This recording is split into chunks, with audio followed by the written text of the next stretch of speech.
bakka baay'ee waraanni jira. Waraana keessa maaltu jiraachuu akka danda'u immoo namuun beeka jechuudha. Namni nagaa bahee galuu hin danda'u mirga wanni jedhan hin jiru.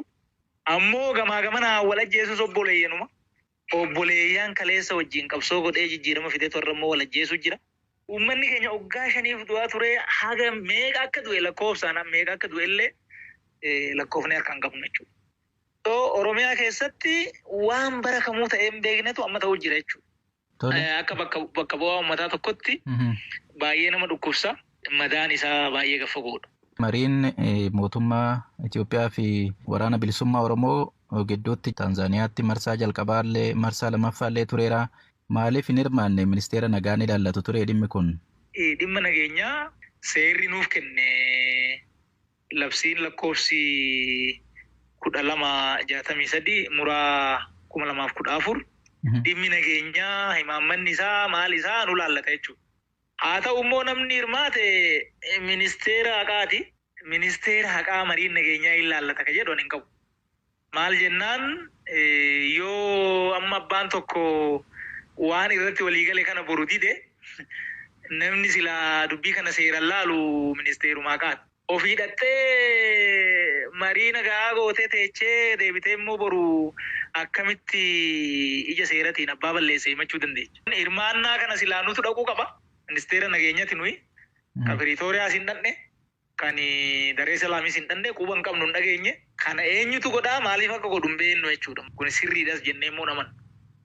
Mariin kun marsaa lama taa'amee marsaa lamaanuu bu'aa hagas mara waliigalteerra gaame hin jiru. Mariin kun akka waliigalteerra hin geenyee fi maaltu sababa ta'e jettu isin rakkoon isaa maali jettanii ibsitu? Dubbiin kun bakka hin taane nun baasuu karaa nagaa fixannuu jedhamee erga daandiin jalqabame booda akka wanni kun gufatu ka godhe mootummaa dheeree namanaa jechuudha. Mootummaan keessa jiru kan.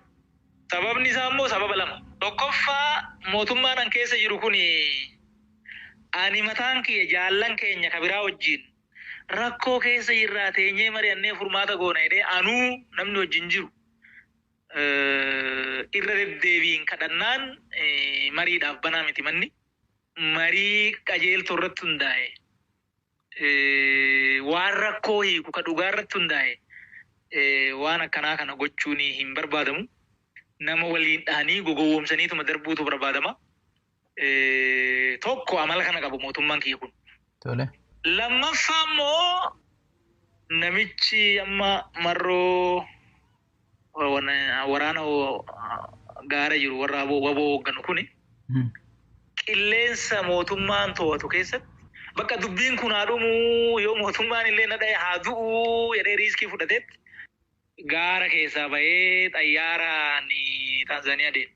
Kuni kutannoo agarsiisa natti. Haa ta'u garuu bariituu mariin Taanzaaniyaatti eegalame jedhamee garana ololatu oofamuu eegale jechuudha. Shanee balleessinee jirraa, absaa jirraa ha jedhu ololliin eegale.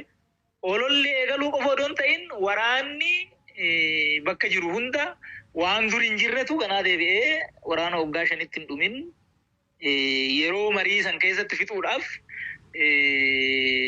dhamaatiin godhame jechuudha. Kun gama tokkoon kana yoo laalu ani mootummaan dubbichi akka mariidhaan dhumu waan barbaade natti hin fakkaatu. Walajjecha obboleeyyanii ka duraan ta'eefis ka ergasii as ta'aa jiruufis wanni natti akeeku numa bira rakkoon jiraa jedhee namana jechuudha. Akka qaama biyya bulchaa jirutti isin badii kana keessaa hagam qulqulluudha akka hooggansa olaanaa biyya kanaa taatanitti. Rakkoo ga'e kanaaf anillee irraa qulqulluudha. Homaa gaxurii keessatu ani keessa hin jiru jechuun danda'u. Haa ta'u immoo wal keessattis mari'annee paartii mormituu Oromoo wajjinis mari'annee sabaaf sablammii wajjinuu akkaataa biyya kana itti geggeessinu irratti jenni hulii mari'annee karaa yoo qabachuu baannee hin kufnaa qabsoon uummataa bilaasha ta'aa biyyiin badaa jaranaa mari'annuu jecha keessatti bara 2011 irraa qabee lallabaan ture. Kana namni miseensa koree giddu galeessaa ODP ta'e hunduu beeka. Rakkoon kun akka hiikkatuuf waan humni kee danda'ee bakka hin danda'etti gochaan ture jechuudha. Gaaffii kana kanan isin gaafadhee tarii isin haalota Oromiyaa keessatti deemu haala siyaasaa jiru irratti karaa miidiyaa hawaasummaa keessanii hin barreessitanii mootummuma yookaan paartiidhuma keessa jirtan kana hin qeeqxanii tarii obbo Taayyeen gaafatama seenaa jalaa obbaasuuf of bilisa baasuudhaaf barreessu namooti jedhan waan jiraniif isin gaafadhe. Of bilisa baasuu fi wanni jedhu bishaan hin fuudhu. Ani kaleessa waggaa 10 hidhaa ture. Anamma bakka biyyi badetti bakka uummanni badetti bilisummaan kophaa hin qabaadhu eessa jira bilisa baasuuf hin jiru.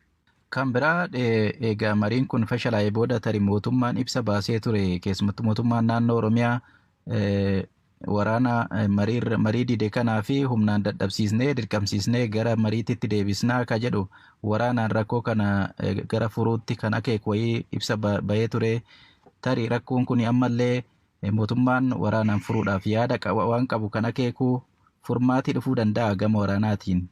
Gama waraanaan ittiin furmaanni hin jiru. Akki keessa deemnee itti dhufnillee furmaanni waraanaan hin dhufa ka jedhu han akeeku miti. Waraanni amma bakka kana ga'e kuni gaafa duraa qeellam wallaggaa aanaa tokko moo lamarra ture. Gaafa dura. Tole. Gaafa sirraa inuma waraannaa waraanni kuni dubbii kana hin hiikne jechuudha. Amma immoo babal'atee godinni waraanni kun keessa hin jirre almost hin jiru. Amma sululta jira jechuudha as dhiyoo. Angidaamitti waraanneen ittisin bakka kanarraa waraannee ittisnaa jedhamee wanni yaadamu baay'ee noofu. Gara narraayis obboleeyyantu du'aa, gara sirraanis obboleeyyantu du'aa jedduutti uummata dararamaa wal mo'achuun dhibuu danda'a.